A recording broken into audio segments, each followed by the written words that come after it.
આજથી 40-50 વર્ષ પહેલાં, કદાચ 60 વર્ષ પહેલાં, 5-7 વર્ષનો હું હોઈશ, ત્યારે મારા મનમાં આ એક સવાલ હતો. એ વખતે તો બહુ જ બાલ્યાવસ્થામાં, પણ પહેલો સવાલ એ હતો કે શું વાંચવું, શું ન વાંચવું, કેવું વાંચવું અને કઈ દિશામાં વાંચવું. જેમ જેમ કિશોર અવસ્થા આવી ત્યારે એવું વિચાર્યું કે મને રસ શેમાં પડે છે. પેલું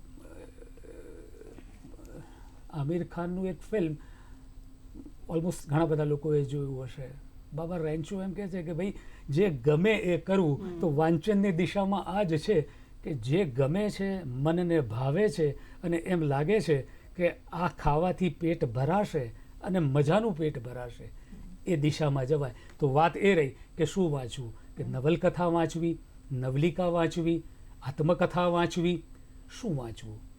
તો મને એવું વાંચવું ગમે કે જેનાથી મારા ચિત્તની અંદર ક્યાંક નવી ચેતના જાગે. મને એમ થાય કે હા, આમાંથી કંઈક કોઈક નવી દિશા પ્રાપ્ત થાય છે. તો મેં શરૂઆત કરી મહાન વ્યક્તિઓના ચરિત્રો અને આત્મકથાથી.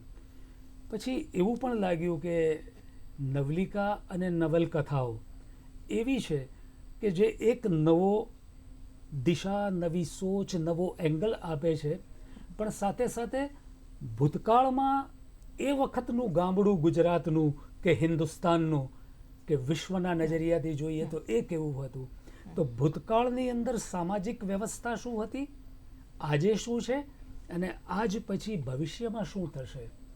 તો આ ત્રણેય બાબતોને એક લાઈનમાં જો ગોઠવી શકાય તો મને એમ લાગ્યું કે મારે જે તે વ્યક્તિઓની, મહાન ચિંતકોની, મહાન સર્જકોની, જેમ કે પન્નાલાલની હું વાત કરું કે મળેલા જીવ તમે વાંચો તો તમને ખબર પડે કે એ વખતનું ગ્રામ્ય જીવન અને એ વખતની પ્રેમની પરિભાષા અને પ્રેમ અભિવ્યક્ત કરવાની પદ્ધતિ કેવી હતી.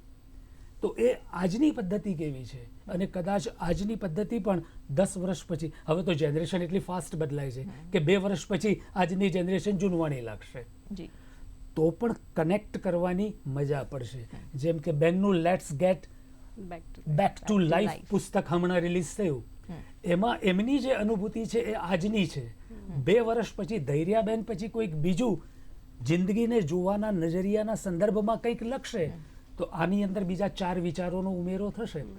પણ એ ભૂતકાળ, વર્તમાન અને ભવિષ્યને એક લાઈનમાં ગોઠવવાની સરસ મજાની વાંચન પ્રવૃત્તિ વાંચવાથી થશે. અને વાંચતી વખતે મારે એ વિચારવાનું થશે કે મારે મારી લાઈફના સંદર્ભમાં વાંચવું છે, ભૂતકાળમાં શું થતું હતું એ જાણવાના સંદર્ભમાં વાંચવું છે, કે ભવિષ્યની દુનિયા કેવી હશે એ સંદર્ભમાં વાંચવું છે.